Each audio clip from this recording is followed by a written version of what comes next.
Bismillahirrahmanirrahim. Assalamualaikum warahmatullahi wabarakatuh. Saya adalah Pradinianti, mahasiswi dari Universitas Negeri Makassar, program studi Geografi Sains. Pada kesempatan kali ini, saya akan menjelaskan tentang alat-alat meteorologi dan klimatologi. Alat yang pertama yaitu Gunbelani. Gunbelani merupakan alat yang berfungsi untuk mengukur jumlah radiasi harian matahari yang jatuh di permukaan bumi. Data yang dihasilkan berupa jumlah radiasi matahari yang dinyatakan dalam satuan gram kalori per centimeter persegi per menit. Pada pengamatan agroklimat, Gunbelani diamati jam 7.00 waktu setempat. Bagian dari Gunbelani yaitu: pertama, bola kaca, yang kedua, bola tembaga hitam, yang ketiga, tabung buret, yang keempat, aquades, dan yang kelima yaitu tempat alat. Adapun cara kerjanya yaitu selama terjadi pancaran radiasi oleh matahari, maka terjadi penyerapan kalor oleh bola tembaga hitam. Panas hasil serapan tersebut digunakan untuk menguapkan aquades yang terdapat di dalamnya. Uap air yang dihasilkan masuk dalam receiver karena terjadi perbedaan suhu antara bola tembaga hitam dengan tabung buret. Uap air akan mengembun dan akhirnya mengumpul dalam dasar receiver. Pengamatan dilakukan dengan mencatat sisa air yang terdapat pada dasar receiver setelah dibalik dan mencatat jumlah air yang terkumpul pada dasar receiver setelah terjadi pengembunan selama 24 jam. Alat yang kedua yaitu Campbell Stock. Campbell Stock secara khusus dipergunakan untuk mengukur waktu dan lama matahari bersinar dalam satu hari di mana alat tersebut dipasang. Campbell Stock terdiri dari beberapa bagian. Yang pertama, bola kaca pejal yang berdiameter 96 mm. Yang kedua, plat logam berbentuk mangkuk. Sisi bagian dalamnya bercela-cela sebagai tempat kartu pencatat dan penyangga tempat bola kaca pejal, dilengkapi skala dalam derajat yang sesuai dengan derajat lintang bumi. Yang ketiga yaitu bagian pendiri. Yang keempat, bagian dasar terbuat dari logam yang dapat dileveling. Dan bagian yang terakhir yaitu kertas pias yang terdiri dari 3 jenis menurut letak matahari. Adapun cara kerja dari alat ini yaitu sinar matahari yang datang menuju permukaan bumi, khususnya yang tepat jatuh pada sekeliling permukaan bola kaca pejal, akan difokuskan ke atas permukaan kertas pias yang telah dimasukkan ke celah mangkuk dan meninggalkan jejak bakar sesuai posisi matahari saat itu. Jumlah kumulatif dari jejak titik bakar inilah yang disebut sebagai lamanya matahari bersinar dalam satu hari. Adapun jenis pias menurut letak matahari yang menjadi pengamatan yaitu: yang pertama, pias lengkung panjang pada waktu 11 Oktober sampai dengan 28 Februari. Yang kedua, pias lurus pada waktu 11 September sampai dengan 10 Oktober dan 1 Maret sampai dengan 10 April. Dan yang ketiga yaitu pias lengkung pendek pada waktu 11 April sampai dengan 10 Agustus. Alat yang ketiga yaitu actinograph. Actinograph digunakan untuk mengukur total intensitas dari radiasi matahari langsung, radiasi matahari yang dipantulkan atmosfer, dan radiasi difusi dari langit dalam satu hari. Adapun bagian-bagian dari alat ini, yang pertama, sensor, yang terdiri dari masing-masing 2 strip bimetal bercat putih dan hitam. Yang kedua yaitu plate pengatur bimetal. Yang ketiga, mekanik pembesar. Yang keempat, tangkai dan pena pencatat. Yang kelima, drum clock. Yang keenam, pengatur level. Yang ketujuh, kontainer silika gel. Dan yang ke-8 bagian dasar, dan yang terakhir yaitu penutup. Adapun cara kerja dari alat ini yaitu actinograph bekerja dengan memakai prinsip perbedaan temperatur antara 2 strip paralel bimetalik bercat putih dengan 2 strip paralel bimetalik bercat hitam.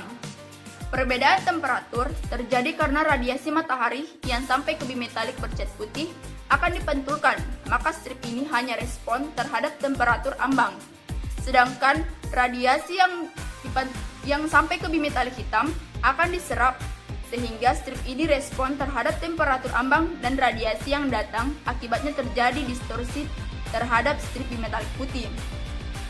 Masing-masing satu sisi strip putih dan strip hitam dihubungkan dan sisi-sisi lain dari bimetalik putih dihubungkan ke peti instrumen, serta sisi-sisi lain bimetalik hitam dihubungkan ke tangkai pena melalui sistem tuas, sehingga masing-masing akan saling meniadakan kondisi ambang dengan meninggalkan kelup yang merepresentasikan intensitas radiasi yang datang dan secara proporsional ditunjukkan oleh posisi pena pada kertas bias.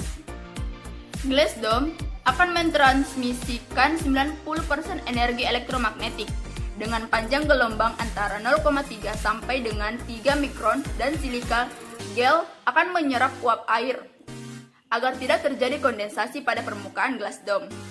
Total intensitas radiasi matahari merupakan luas area yang berada di bawah kurva yang terbentuk selama periode pengukuran. Total intensitas ini dapat dihitung dengan mengalihkan faktor kalibrasi alat dengan luas kurva yang terbentuk. Alat yang keempat yaitu termometer tanah. Termometer tanah berfungsi untuk mengukur suhu terendah pada permukaan tanah yang berumput maupun yang tidak pada suatu periode pengamatan. Untuk mengukur suhu tanah diletakkan di dua lahan yang berbeda, yakni yang berumput dan lahan gundul. Pada lahan yang berumput, cairan yang digunakan pada termometer ini adalah cairan alkohol. Bagian-bagiannya yaitu termometer minimum, pegangan termometer, ground rod, protection screen. Cara kerjanya yaitu jika suhu turun, maka alkohol akan menyusut dan permukaan alkohol akan menarik indeks ke arah skala lebih kecil, begitu pula sebaliknya. Adapun cara pemasangannya yaitu termometer ini dipasang dengan posisi horizontal di dekat permukaan tanah dan dijepit pada tempat khusus yang terbuat dari aluminium, yang bagian atasnya dihalangi semacam atap supaya tidak terkena sinar matahari langsung. Pengamatan suhu tanah sebetulnya dilakukan pada kedalaman 0 cm, 5 cm, 10 cm, 20 cm, 30 cm, 50 cm, dan 100 cm. Pengukuran dilakukan pada tanah tertutup rumput dan pada permukaan tanah terbuka. Cara pembacaan termometer tanah tidak berbeda dengan pembacaan pada termometer bola kering. Pengukuran suhu tanah pada lapisan atas perlu dilakukan lebih intensif daripada interval kedalaman yang lebih dalam, karena fluktuasi suhu tanah lebih besar dan perubahan suhu yang berlangsung lebih cepat pada lapisan atas tersebut, pada lapisan tanah tersebut. Kemudian pada lahan gundul, termometer ini menggunakan cairan air raksa dan diletakkan di tanah yang permukaan tanahnya berumput pendek dan tanah gundul. Untuk memasang termometer, terlebih dahulu membuat lubang dengan bor tanah. Untuk termometer dengan kedalaman 0 cm, 2 cm, 5 cm, 10 cm, dan 20 cm dipasang dengan surut kemiringan 60 derajat dan dipasang pada penahan besi untuk memudahkan pembacaan. Untuk kedalaman termometer dengan kedalaman 50 cm dan 10 cm digunakan termometer berselubung logam, tembaga, atau kuningan. Bagian bawah logam termometer diisi dengan lilin. Hal ini dimaksudkan untuk memperlambat perubahan suhu ketika diangkat saat pengamatan pembacaan. Alat yang kelima yaitu cup counter anemometer. Alat ini berfungsi mengukur kecepatan angin rata-rata harian satuan arah angin, 8 mata angin, atau dengan kata lain, dimanapun angin berhembus dan kecepatan angin dihitung dalam satuan kilometer per jam, kecepatan angin rata-rata harian selisih pembacaan angka dibagi 24 jam. Cup counter bergerak dengan satu arah. Adapun bagian-bagiannya yaitu cup anemometer dan counter anemometer. Cup anemometer berfungsi sebagai alat penggerak dan perkiraan kecepatan angin, sedangkan counter berfungsi sebagai pencatat kecepatan angin berdasarkan perputaran cup anemometer. Apabila angin datang, maka cup counter anemometer akan menghitung kecepatan dari angin yang ditangkap cup anemometer. Alat yang keenam yaitu sangkar alat meteorologi. Alat ini merupakan bangunan berbentuk rumah yang terbuat dari kayu yang berfungsi untuk menyimpan alat termohigrograf, termometer maksimum, termometer minimum, termometer bola kering, dan termometer bola basah. Sangkar meteo berventilasi double jalusi yang gunanya mengalirkan udara masuk dan keluar. Sangkar meteo juga dicat putih agar memantulkan cahaya yang merupakan konvensi dari WMO atau World Meteorological Organization. Pintu pada sangkar meteo posisinya harus dipasang utara dan selatan. Di bawah sangkar meteo tidak boleh dicor karena dapat mengganggu hasil pengamatan. Termometer bola kering digunakan untuk mengukur suhu udara di daerah tersebut. Termometer ini terdiri dari tabung gelas yang di dalamnya terdapat pipa kapiler yang berisi air raksa. Saat suhunya naik, maka air raksa akan mengembang dan menunjukkan skala suhu termometer bola basah. Dalam udara, ada suatu titik yang harus dicapai untuk menjadi jenuh. Termometer bola basah digunakan untuk mengukur titik tersebut. Sebenarnya, termometer ini sama dengan bola kering. Hanya yang membedakan adalah termometer ini bolanya dilapisi kain yang dijaga agar selalu basah. Termometer bola basah mengukur suhu yang dibutuhkan untuk menguapkan air di kain tersebut. Saat kelembaban udara kecil, maka air akan mengambil panas dari termometer ini. Karena itu, suhu pada termometer bola basah akan menurun. Itulah mengapa pada saat siang hari, selisih antara bola kering dan bola basah cukup jauh. Berbeda kondisi saat kelembaban udara tinggi. Saat itu, tidak perlu ada panas yang diambil dari termometer bola basah. Sehingga saat kelembaban udara tinggi, maka selisih termometer bola basah dan bola kecil relatif sedikit. Termometer maksimum. Termometer ini digunakan untuk mengetahui suhu maksimum selama 1 hari di suatu tempat tertentu. Termometer ini menggunakan air raksa sama halnya dengan termometer bola kering. Namun, termometer ini memiliki celah yang disebut constriction. Saat suhu udara naik, air raksa akan mengembang dan melewati celah constriction. Namun, saat suhu udara turun, air raksa tidak akan menyusut. Hal ini dikarenakan air raksa tersumbat oleh celah constriction tersebut. Jadi, suhunya akan tetap pada suhu tertinggi dalam 1 hari tersebut. Jadi, setelah melakukan pengukuran suhu maksimum, termometer ini harus dikalibrasi atau direset ulang dengan cara mengibaskannya ke arah constriction.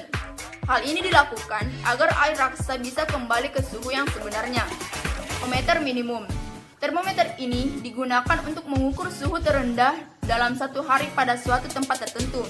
Termometer minimum tidak menggunakan air raksa, namun menggunakan alkohol. Hal ini dikarenakan karakteristik alkohol yang cocok untuk mengukur suhu rendah karena tidak beku alkohol yang lebih rendah daripada air raksa. Prinsip kerjanya adalah menggunakan indeks. Saat suhu turun, indeks akan terdorong oleh alkohol menuju nilai suhu tertentu. Sedangkan saat naik, alkohol akan mengembang, sedangkan indeks akan tetap pada suhu terendah tersebut. Alat yang ketujuh yaitu ASRS atau Automatic Solar Radiation Station. Alat ini berfungsi untuk mencatat radiasi pantulan sinar matahari dari bumi dan mengukur radiasi global dari matahari. Alat ini memiliki 2 sensor. Yang pertama yaitu sensor piranometer yang memiliki fungsi untuk mengukur densitas atau ukuran besar radiasi matahari dalam 1 hari, dan perheliometer yang berfungsi untuk mengukur radiasi langsung dalam 1 hari. Waktu pengamatannya yaitu setiap hari. Cara kerja dari ASRS ini yaitu sinar radiasi matahari yang ditangkap oleh sensor piranometer berkaitan dengan ASRS. Alat yang ke-8 yaitu penakar hujan tipe Hellman. Alat ini berfungsi mengukur intensitas, jumlah, dan waktu terjadinya suhu. Dipasang dengan ketinggian 120 cm dari permukaan tanah sampai ke corong penakar dan luas penampang corong 200 cm persegi. Satuan yang digunakan yaitu milimeter. Adapun bagian-bagiannya yaitu yang pertama bibir atau mulut corong, yang kedua lebar corong, yang ketiga tempat kunci, yang keempat tangki pelampung, yang kelima silinder jam tempat meletakkan pias, yang keenam tangki pena, yang ketujuh tabung tempat pelampung, yang kedelapan pelampung, yang kesembilan pintu penakar hujan, 10 alat penyimpan data, 11 alat pengatur tinggi rendah selang gelas, 12 selang gelas, yang ke-13 tempat kunci atau gembok, dan yang terakhir yaitu panci pengumpul air hujan bervolume. Adapun cara kerja dari alat ini yaitu air hujan masuk melalui corong, kemudian akan terkumpul dalam tabung. Dalam tabung ini terdapat pelampung yang dihubungkan dengan tangkai pena, sehingga air yang masuk ke dalam tabung akan menekan pelampung. Maka pelampung akan naik dan tangkai pena turun bergerak ke atas. Gerakan pena tersebut akan mencatat pada pias yang dipasang pada silinder jam. Jika gerakan pena mencapai skala 10 mm pada pias, maka secara otomatis air akan turun melalui pipa sifon dan jatuh ke dalam bejana plastik. Air dalam tabung terkuras habis, sehingga tangkai pena turun sampai pena menunjuk skala 0. Jika hujan masih turun, pena akan naik lagi. Demikian seterusnya. Waktu pengamatannya dilakukan selama 24 jam dan penggantian pias dilakukan pada jam 7.00 waktu Indonesia Barat. Alat yang ke-9 yaitu penakar hujan tipe observatorium. Alat ini berfungsi sebagai alat pengukur jumlah curah hujan. Satuannya yaitu milimeter. Bagian-bagiannya yaitu corong penakar dengan luas 100 cm persegi untuk memudahkan masuknya air hujan ke dalam penakar. Tempat penampungan air hujan yang berfungsi menampung air hujan yang telah masuk melalui corong penakar. Keran air yang berfungsi mengalirkan air ke gelas penakar. Kaki kayu yang disanggahkan ke dalam penakar, pondasi atau kaki kayu, dan pondasi beton. Cara kerjanya yaitu, yang pertama, permukaan mulut corong harus benar-benar horizontal dan dipasang pada ketinggian 120 cm dari permukaan tanah untuk menghindari kesalahan pembacaan akibat kesalahan paralak. Yang kedua, data curah hujan harian didapat dengan membuka keran dan airnya ditampung dalam gelas penakar yang dipegang tegak lurus yang bersatuan milimeter tinggi air hingga airnya habis.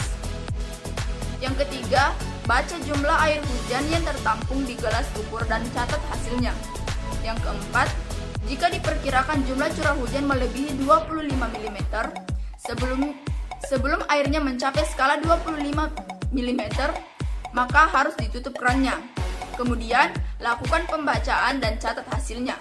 Kemudian buang airnya dan lanjutkan pengukuran terhadap air yang masih tersisa di bak penakar hujan OBS. Setelah selesai, jumlahkan semua hasil pengukuran yang sudah dilakukan.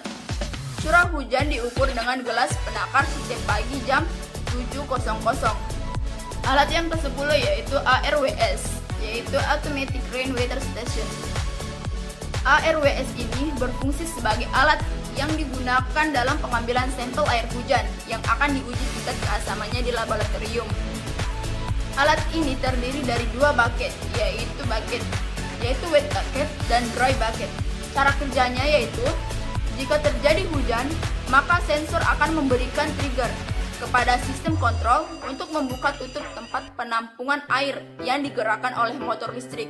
Selama hujan, penutup tersebut tetap terbuka. Kemudian, setelah hujan berhenti, maka penutup akan bergerak ke posisi semula, sehingga air hujan yang di tempat penampungan tidak terkena kotoran lain karena tertutup rapat. Barulah sampel air hujan tersebut dikirim ke Laboratorium Kualitas Udara BMKG untuk dianalisa. Alat yang ke-11 yaitu HV Sampler. HV Sampler adalah peralatan sampling untuk mengambil sampel SPM atau partikel padat yang melayang di udara 0,1 mikron. Berfungsi untuk mengukur partikel kecil padat aerosol di udara seperti debu, karbon, dan lain-lain yang diukur dalam satuan mikrogram. Untuk pengamatannya sendiri, bisa dilakukan pengambilan pias per hari dan juga pias mingguan. High Volume Air Sampler atau HV Sampler terdiri dari sensor suhu yang berfungsi menggerakkan pena. Pena berfungsi dalam menunjukkan jumlah atau volume partikel. Kertas pias berfungsi dalam mencatat jumlah atau volume partikel. Dan rambut yang berfungsi sebagai sensor kelembaban. Alat ini diamati setiap 6 hari sekali. Adapun cara kerja dari HV Sampler yaitu, udara yang mengandung partikel debu dihisap mengalir melalui kertas filter dengan menggunakan motor. Debu akan menempel pada kertas filter yang nantinya akan diukur konsentrasinya dengan cara kertas filter tersebut ditimbang sebelum dan sesudah sampling. Alat yang berikutnya yaitu open pan evaporimeter. Evaporimeter panci terbuka adalah sebuah alat yang dirangkai sedemikian rupa sehingga dapat mencatat jumlah penguapan yang terjadi selama 24 jam. Evaporimeter termasuk jenis alat konvensional, yaitu alat yang harus dibaca pada saat-saat tertentu untuk memperoleh data. Alat ini tidak dapat mencatat sendiri. Evaporimeter merekam penguapan yang terjadi dengan cara membaca angka yang ditunjukkan sesuai tinggi permukaan air dalam panci. Satuan dasar untuk alat evaporimeter adalah milimeter. Pengukuran evaporasi dengan menggunakan evaporimeter memerlukan perlengkapan sebagai berikut. Yang pertama, panci bundar besar yang terbuat dari besi yang dilapisi bahan anti karat. Panci ini mempunyai garis tengah 122 cm dan tingginya 25,4 cm. Yang kedua yaitu hook gauge, suatu alat untuk mengukur perubahan tinggi permukaan air dalam panci. Hook gauge mempunyai bermacam-macam bentuk sehingga cara pembacaannya berlainan. Untuk jenis kasela terdiri dari sebuah batang yang berskala dan sebuah sekrup yang berada pada batang tersebut.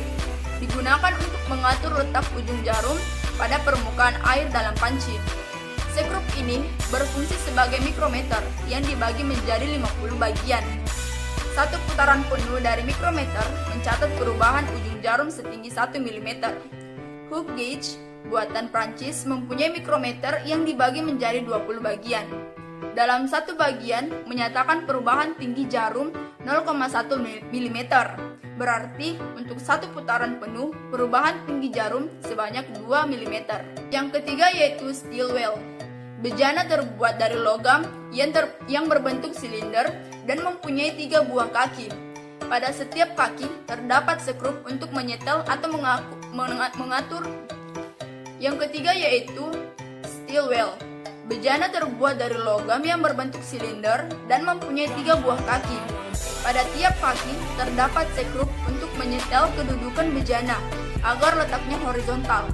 Pada dasar bejana terdapat sebuah lubang sehingga permukaan air dalam bejana sama tinggi dengan permukaan air dalam panci. Bejana digunakan untuk tempat meletakkan hook gauge, juga membuat permukaan air dalam bejana menjadi tenang dibandingkan dengan pada panci, sehingga penyetelan ujung jarum dapat lebih mudah dilakukan. Termometer apung merupakan bagian atau kelengkapan dari alat evaporasi panci terbuka yang berfungsi untuk mengetahui suhu permukaan air yang terjadi di permukaan bumi atau tanah. Terdiri dari termometer maksimum. Suhu rata-rata air didapat dengan menambahkan suhu maksimum dan minimum, kemudian dibagi 2. Letak termometer harus terapung tepat di permukaan air, sehingga dilengkapi dengan pelampung di bagian depan dan belakang yang terbuat dari bahan yang tahan air atau karat. Setelah dilakukan pembacaan, posisi indeks pada termometer minimum harus dikembalikan ke suhu aktual dengan memiringkannya. Dan alat yang terakhir yaitu anemometer. Alat ini berfungsi sebagai alat pencatat arah dan kecepatan angin sesaat dengan satuan arah angin 8 mata angin, atau dengan kata lain, dari manapun angin berhembus dan kecepatan angin dihitung dalam satuan knot. Anemometer dipasang di atas penyangga dengan jarak 10 meter dari atas tanah. Adapun bagian-bagiannya terdiri dari mangkok anemometer dengan jari-jari 0,5 cm, 2 cm, 8 cm, dan 10 cm. Speedmeter, skala Beaufort, tangkai pegangan tangan. Adapun cara kerjanya yaitu angin yang berhembus lalu menggerakkan kap anemometer dengan perputaran satu arah, sehingga anemometer berupa motor yang terdapat dalam kumparan menghasilkan arus listrik yang menggerakkan jarum petunjuk skala. Cara pengamatannya yaitu prinsip kerjanya seperti pada sepeda motor dalam satuan kilometer per jam. Kecepatan angin rata-rata harian selisih pembacaan angka dibagi 24 jam. Pengamatan dilakukan setiap jam dengan melihat jenis, jumlah, tinggi dasar, dan tinggi puncak awan. Oke, sekian dari saya. Kurang dan lebihnya mohon dimaafkan. Wabillahi taufiq wal hidayah. Wassalamualaikum warahmatullahi wabarakatuh.